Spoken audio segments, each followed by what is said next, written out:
Hello everyone, how are you? Remember, you are blessed to be here and not under there. So stay focused, humble, and strong. So guys, I'm been a bit absent, a little late. See with me because I have two deaths in my family and they're very close to me and I have to be dealing with them personally. So I'm a bit off, but of course, I can't leave you guys out the loop. So, Jolyan Silvera is in court today for the murder of his wife, Melissa Silvera. Remember, today is the 8th of February 2024, his day today. Let's see what unfolds. So, it's alleged that the police have gotten furniture from the room, example, the mattress. Let's see what happens next. I'm telling you, this case never cease to amaze me because there is so much cover up and evil behind the scene that is coming out bit by bit, and so much lies being uncovered. People keep changing their stories. I'm not amused.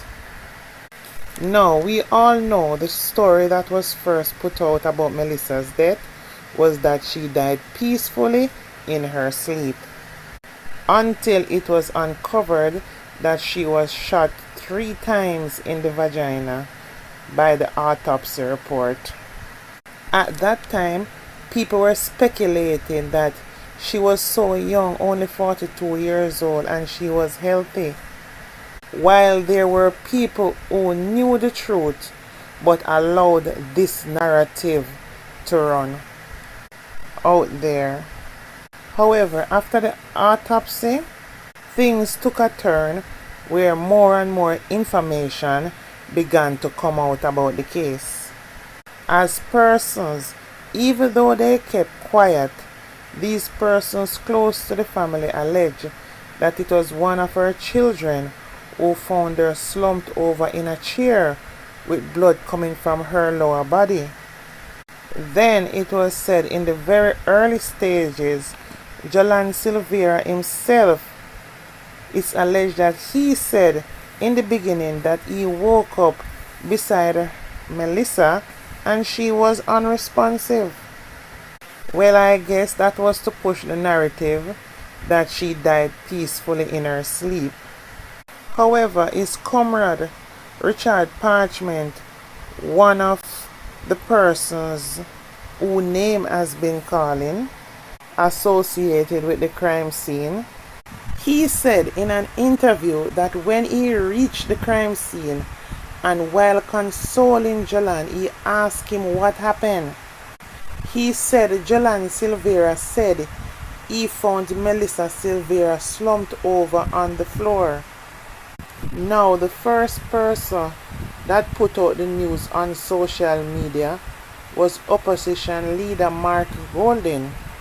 Investigators who did investigation on Jolyan Silvera's phone and his cell site activities found out his first contact after the murder was Mark Golding.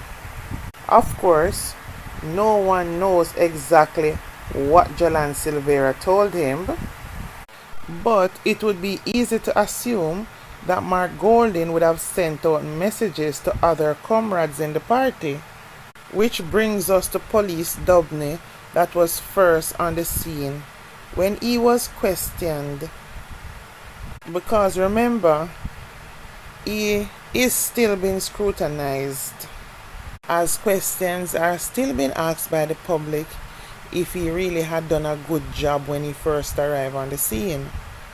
However, when he was questioned, it's alleged while on the scene soon after, there was a barrage of high-end sports utility vehicles that arrived on the scene. So who do you think told all these people that arrived on the scene so quickly?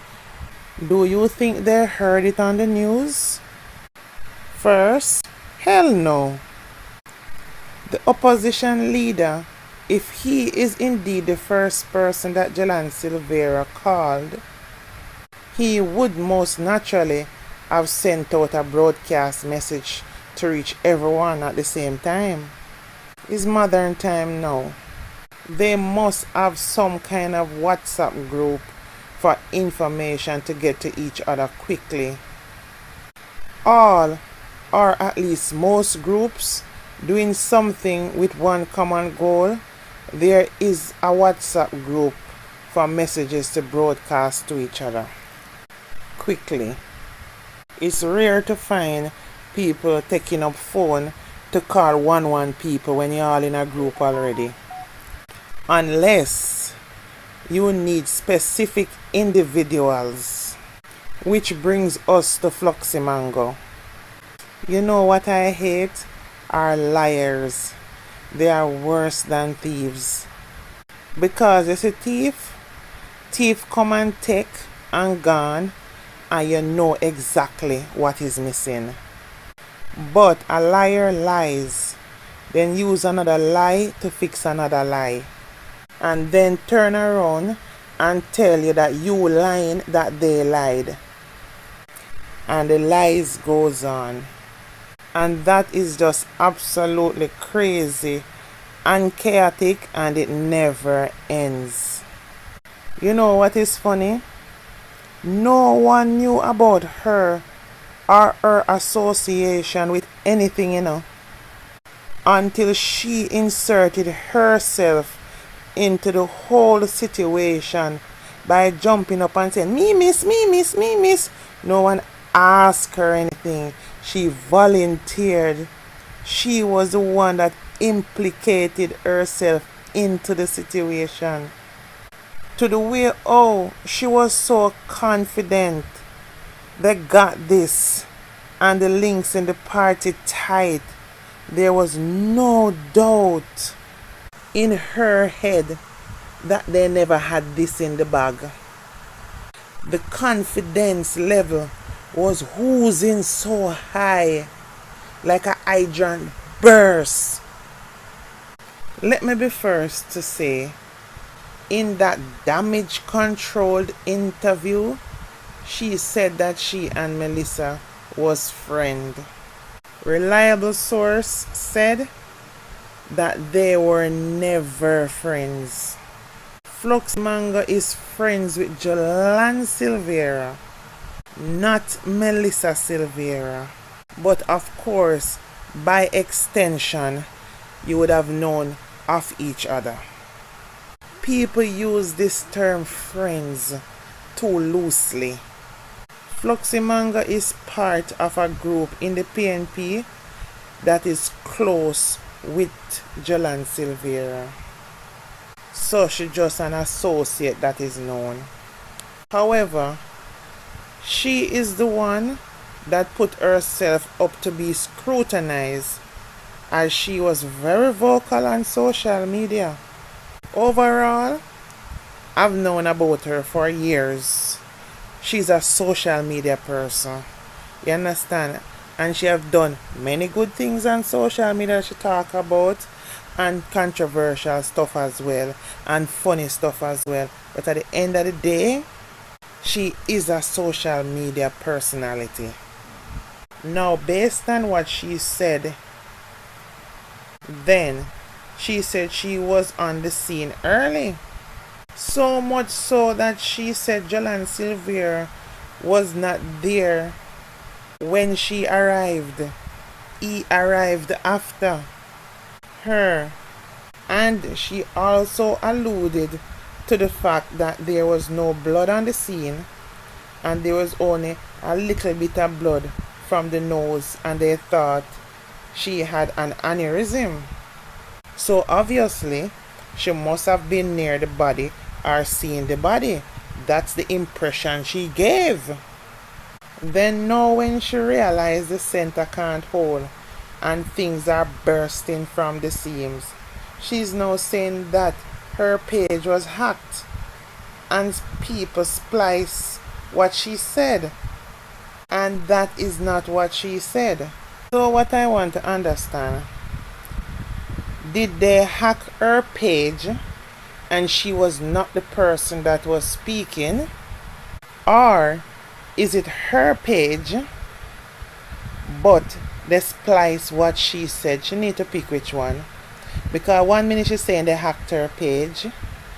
That means if they hack her page, it wouldn't be she speaking. But then at least she said it's what she said, but them change it up and spice it up how they want.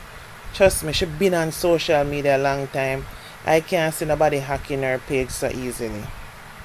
Because she been using that page to the all sorts and been going on for a long time. You see what can happen when you first learn to deceive? Now, to this interview that she did with Jolyan Curran for damage control, she is blatantly only trying to rectify her first outburst on social media. So she doing this media tour, but don't know who for frighten, because it's not any and any host she can go to that is not going to ask her the right questions. I, however, think the best thing she can do is not to say anything more, because basically what she did would have taken time. Of course, died down. People thought them talk, but they would only have what she had said before to go on. Now, with what she has said now in this new interview, there's a lot of questions pertaining to what she never said. You understand what I mean? What you don't say is more stronger than what she's saying now, based on what she said first. Firstly, when Jolyan Curran is on any case and analyzing and getting in-depth information, she is way more rigorous than this and would have asked more precise questions and always seem more direct. You can definitely tell whether she wants to admit it publicly or not. This interview, she was on a timing, and basically the questions was organized. You have to give her credit still, because you can blatantly see where she tried to push to get more information, but the environment was controlled. We know Jolyan Curran better than that. You ever hear her in some cases? You wonder if she a lawyer. She asks more questions, probably even more than what police can ask, the way she in-depth. This is not Jolyan Curran style. As many more important questions was never asked. However, this media run with Fluxy Mango has to be done, because her first social media rank spoke volume of her being on the scene and what she may know. So it's only right that should be out here at this time doing damage control, because you can tell she's definitely trying to tone down the narrative at what she first said. Because if you notice, you see anyone else in the PMP doing any interviews, it's all because she placed herself early on the scene with enough confidence back at that, and it gave a big insight to the scene. You need to understand that you can't never do what you don't do. In other words, you can't undo something that you have already done. It is out there already. So that's why she's doing these rounds. Let's see if she will do any more. But I advise her, it's best she don't say anything more. Just keep doing her regular social media stuff. When I heard her saying, oh no, the police didn't want to speak to her, I know that's got to be a lie. Why wouldn't they want to speak to her? And she put herself on the scene. They must have spoken to her already, because they have spoken to everybody else. Because you know we ain't going to call up the police and say, hey, did you speak to Fluxy Mango? And which police would we call to ask that either?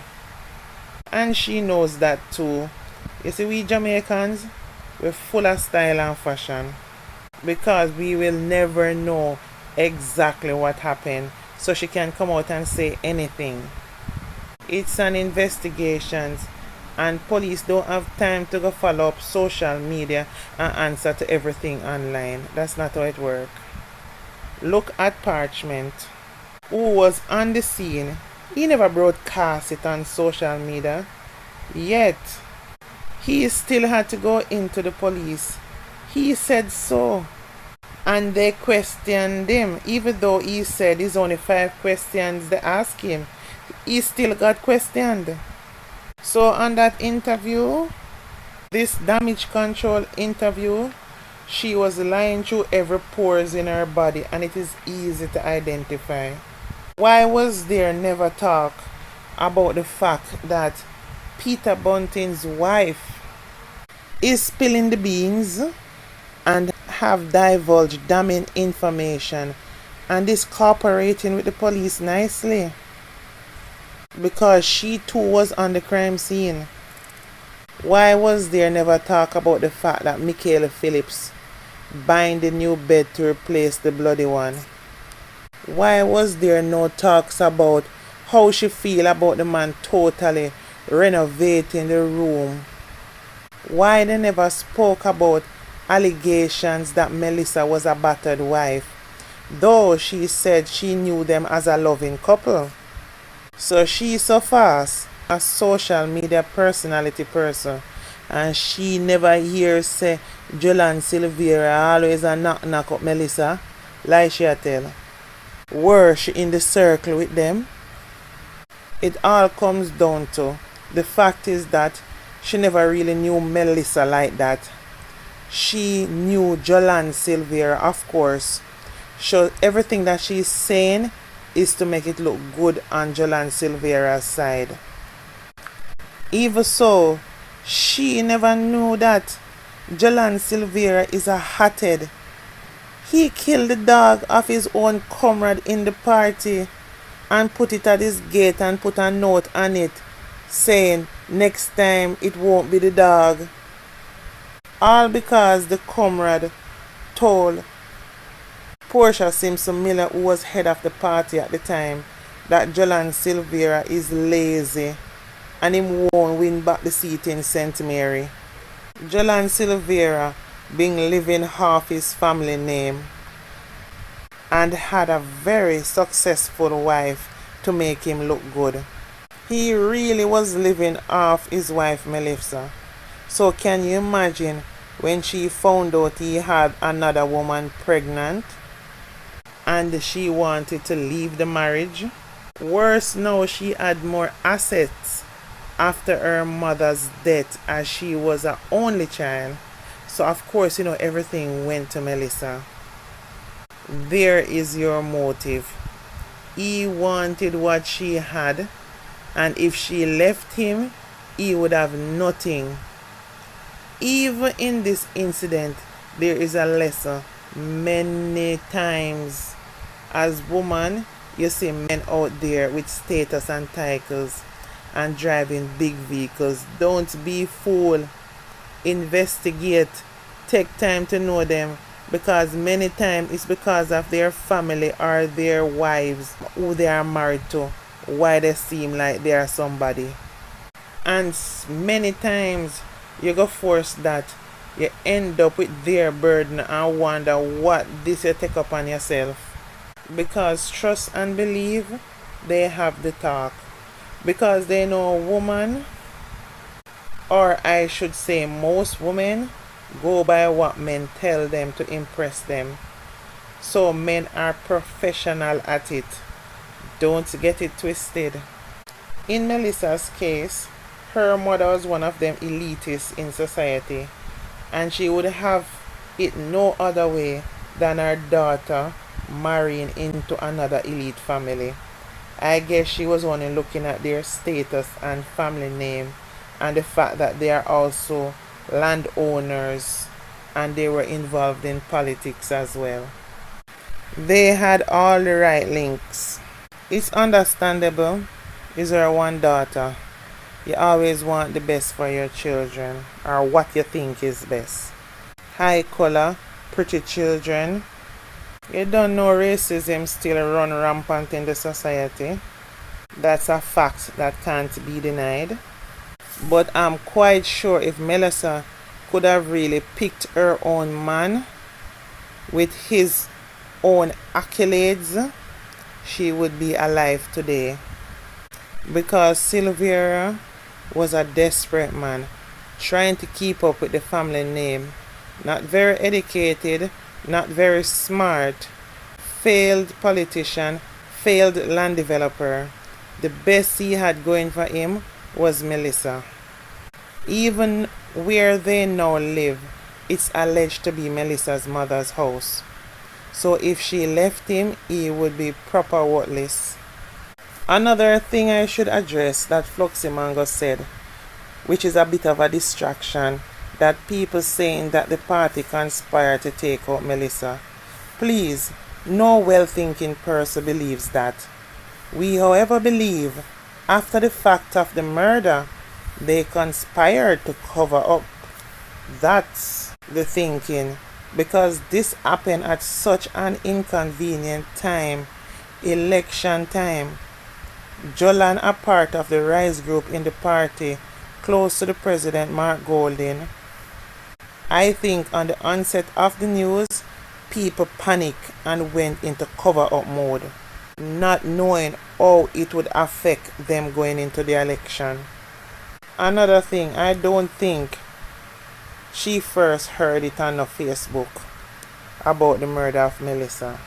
Yes, of course, she said she went on Facebook and saw a comment and she wasn't sure who died and sent the eyes and the person called her and told her all that garbage. I don't believe that.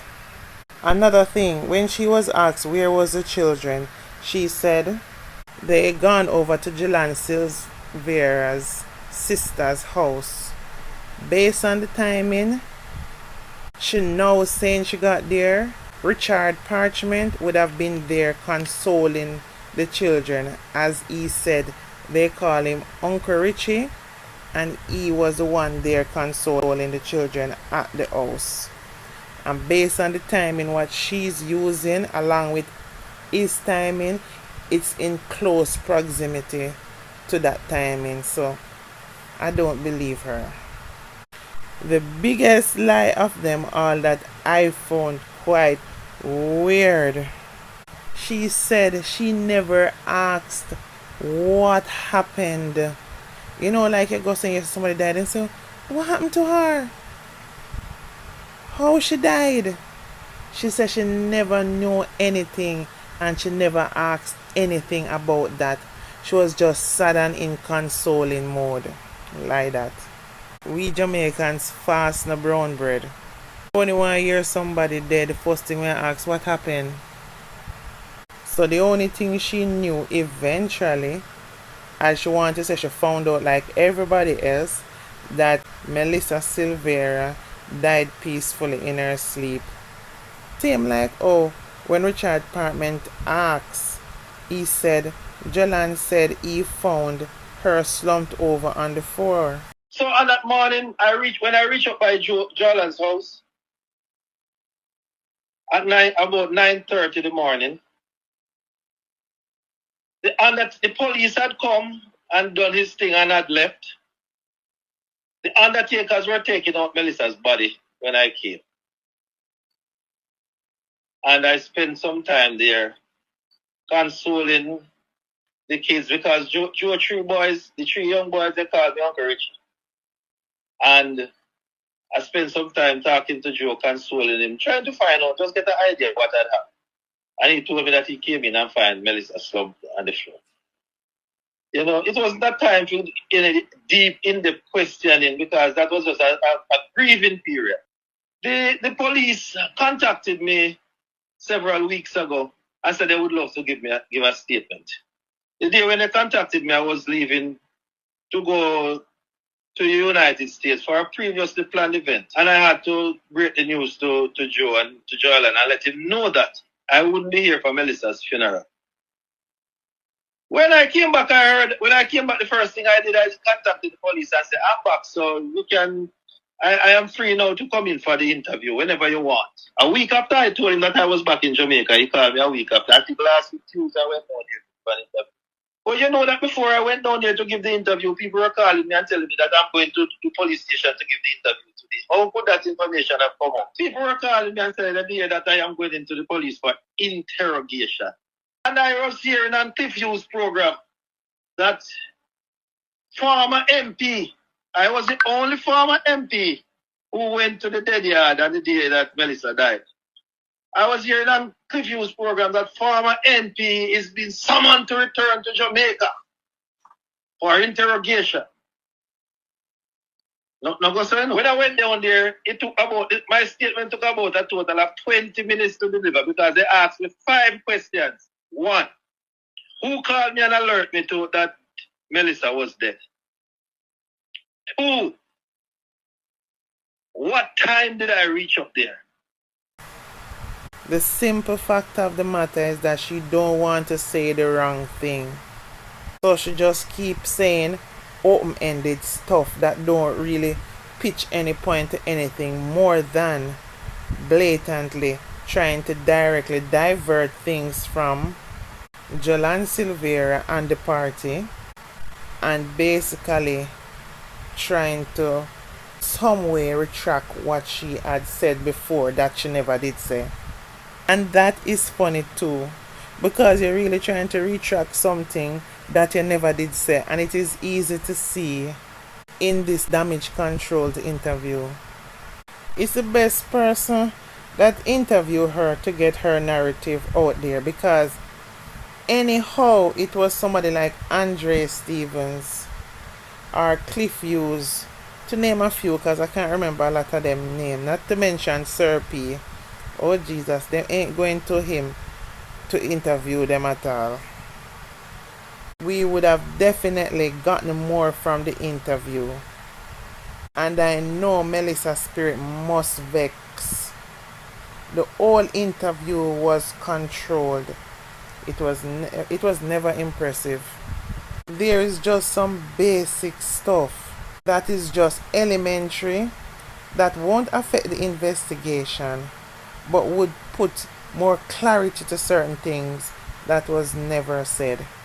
Another thing I noticed, she tried to get out this narrative that people was saying Jolyan Silvera was going to leave Melissa and Melissa unalive herself. Lie Fluxy Mango. Me nah ask Christ. I lie that. Me never hear that. Nobody no out here a talk that. Is the first me ever hear about that rumor until she said it out of her mouth, because it would not make sense to any well-thinking person. For argument's sake, someone want to unalive themselves and choose their so. The next thing, after the first one in the vajiji and the second one, them still alive to lick the third one. Listen to me, man. I'm gonna move up with that. Me no know why you wicked and lie so. This is just her way of using Shelley and Curran medium to put out another questionable narrative out there for maybe gullible people to suck it in. They say they care so much about Melissa's children, and there they go again, not thinking about Melissa's children. After her husband took her life, you guys would have really want him to go free and put a narrative out there that this woman unalive herself just for you lot own agenda. Melissa loved her children till she foamed. She had so much life in her, and I'm quite sure she planned to live a fabulous life with or without Jolyan Silvera. I wouldn't even debate that the rumor there, as me don't know how you lot sleep at night, but remember there's a thing called karma. Remember that. That's why we have to say blessings and thank God for the Honorable PJ Patterson, because we know if it was not for his intervention, died peacefully in her seat, cremated, and Jolyan Silvera move on with him pregnant, or I don't know if she have baby yet, woman on Melissa's assets, and the children would be left torn away from a mother who loved them dearly.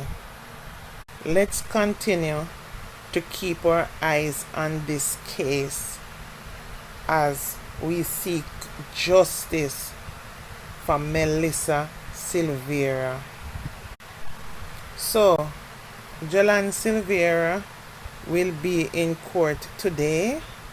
So let's see what's popping later. I will catch you guys then, because I'm going to see if this judge is going to lock out the second sitting again, and let's see what will unfold. Anyway guys, please remember to like, comment, and subscribe to my platform, please. Love you all. Bye for now.